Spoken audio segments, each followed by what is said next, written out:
नमस्कार, न्यूज 24 घडामोडीमध्ये आपलं स्वागत आहे। रमजान हा जगभरातील मुस्लिमांचा उपवास करण्याचा इस्लामी पवित्र महिना आहे।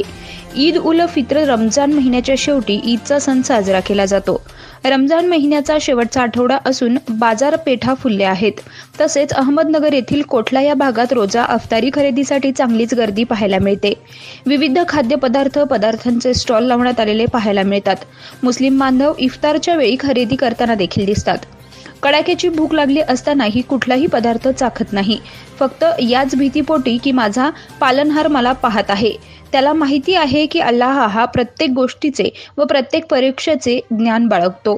त्याच्या वाचून कुठलीही गोष्ट लपलेली नाही। अल्लाहचे भय त्याच्या मनात असल्याने तो असे कुठलेही कृत्य करत नाही ज्यामुळे त्याचा रोजा मोडला जाईल। इफ्तारची वेळ झाल्यानंतर सर्व मुस्लिम बांधव एकत्र येऊन प्रार्थना करून इफ्तार करतात। ईद हा मुस्लिमांचा महत्त्वाचा सण आहे। रमजान हे मुस्लिमांच्या 12 महिन्यातील एक महिन्याचं नाव आहे। रमजान महिना अत्यंत पवित्र मानला जातो।